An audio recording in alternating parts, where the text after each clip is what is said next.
बसरे का गवर्नर हज्जाज बिन यूसुफ बड़ा जालिम आदमी था। तो हजरत सईद बिन जुबैर रदी अल्लाह तआला अन्हु एक किताबी बुजुर्ग थे, तो आप ना उसके गलत कामों पर उसे टोका करते थे। हमारा ये मसला होता है कि जब हमें कुछ टोकता है तो हमें जिद चढ़ती है, ये नहीं देखते कि मैं पहले देख लो मेरी कहीं कुताई पे तो नहीं टोक रहा। वो जालिम था, आप उसे टोकते थे। तो जब रोक टोक होने लगी तो ये जो बादशाह किस्म के लोग होते हैं, इनकी ख्वाहिश होती है कि हमें पूछने वाला कोई ना हो। रोक टोक बड़ी तो उसने बुला लिया हजरत सईद बिन जुबैर रदी अल्लाह तआला अन्हु को, बुला के कहने लगा मैं आपको कत्ल करूंगा। तो आप फरमाने लगे जिस तरह तू मुझे कत्ल करेगा ना, मेरा रब भी तुझे उसी तरह ही कत्ल करेगा। अल्लाह वाले थोड़ा किसी से डरते हैं, वो उसी तरह तुझे कत्ल करेगा। कहने लगा हजरत सईद बिन जुबैर रदी अल्लाह तआला अन्हु से कि अगर आप मुझसे माफ़ी मांग लेंगे तो मैं आपको छोड़ दूंगा। तो आप फरमाने लगे माफ़ी तो मैं रोज़ मांगता हूँ, पर सिर्फ अपने रब से। तुझसे काहे की माफ़ी मांगू, किस बात की तुझसे माफ़ी मांगू। कहने लगा फिर आप बाज जल्लाद से कहने लगा इसे कत्ल करो।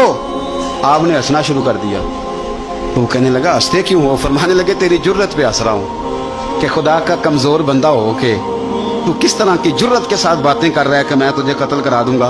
उसने कहा पकड़ो, और गुस्से में आ गया, पकड़ो और इन्हें कत्ल करो। जब कत्ल करने लगे तो आपने मुंह काबे की तरफ कर लिया और पढ़ा इन्नी वज्जहतु वजही लिल्लज़ी फतरस समावाति वल अर्द हनीफम वमा अना मिनल मुशरिकीन। काबे की तरफ मुंह करके ये दुआ पढ़ी तो कहने लगा अच्छा इसका रुख फेर दो काबे से। तो आपका जब रुख फेरा तो आप फरमाने लगे तो बड़ा ही बेवकूफ़ है, फ़इन्नमा तुवल्लू फसम्मा वजहुल्लाह। तुम्हें पता नहीं मुंह जिधर भी करे अल्लाह उधर ही होता है। तू बड़ा बेवकूफ़ है, तू काबे से रुख फेर के समझता है कि अल्लाह कोई माज़अल्लाह मुक़य्यद है। इधर रब तो हर तरफ है, जलवा तेरी ज़ात का कू बकू है। मैं जिधर देखता हूँ उधर तू ही तू है, जिधर देखता हूँ उधर।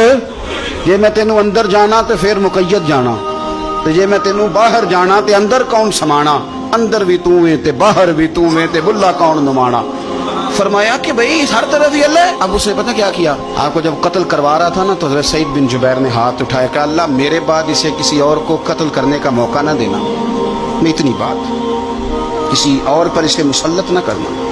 हज़रत सईद बिन जुबैर कत्ल हुए, शहीद हुए तो इतना खून बहा, इतना खून बहा कि खून बंद ही नहीं होता, इतना खून। वो कहने लगा वजीरों से, मुशीरों से, तबीबों से कि इतना खून। तो वो कहने लगे बादशाह ये खून बताता है कि ये बंदा तुझसे डर के नहीं मरा, वरना तो तलवार बंदे के करीब आती है तो खून खुश्क होता जाता है, वरना तो हुक्म होता है सजाए मौत का तो लोगों के कपड़े ढीले हो जाते हैं, जिस्म कमजोर हो जाता है। ये बंदा नडर था इसलिए इतना इसका खून निकला है, जैसे कोई डर नहीं। हजरत सईद बिन जुबैर को कत्ल करने के बाद ना हज्जाज बिन यूसुफ 15 दिन जिंदा रहा है, सिर्फ 15 दिन। कैंसर हो गया पेट में, इतनी तकलीफ हुई कि जिस बीमारी को आज आप कैंसर कहते हैं कि किसी की समझ में नहीं आता था। तबीब गोश्त की बोटी डालता था धागे के साथ पेट में, तो बाहर आती थी तो वो गल सड़ के बाहर निकलती, उसके अपने भी उसके कमरे में नहीं जाते थे। ओ यारो, जुल्म करते हुए लोग सोचते नहीं कि इसका हिसाब कितना भयानक होगा। रात को चीख मार के उठता, घर वाले कहते तुझे क्या हुआ। 15 दिन जिंदा रहा, एक रात सो नहीं सका। वो कहता था जब भी मैं सोता हूँ तो सईद बिन जुबैर मेरी ख्वाब में आते हैं और मेरी टांग पकड़ के घसीटते हैं तो मेरी आंखें खुल जाती हैं। ये जो बद्दुआएं हैं ये तुम्हारे बिस्तर तक तुम्हारा पीछा करती, ये नींदों में सुराख कर देती।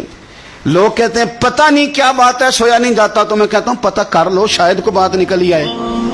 पता कर लो, देख लो, गौर कर लो, तवज्जो कर लो, शायद को बात निकल आए। अगर निकल आए ना तो फिर तौबा कर लो, और अगर निकल आए तो फिर माफी मांग लो, अगर निकल आए तो फिर अल्लाह से डर जाओ, अगर निकल आए तो फिर एहतियात कर जाओ। लेकिन बातें निकलने पर भी हम मानने को तैयार।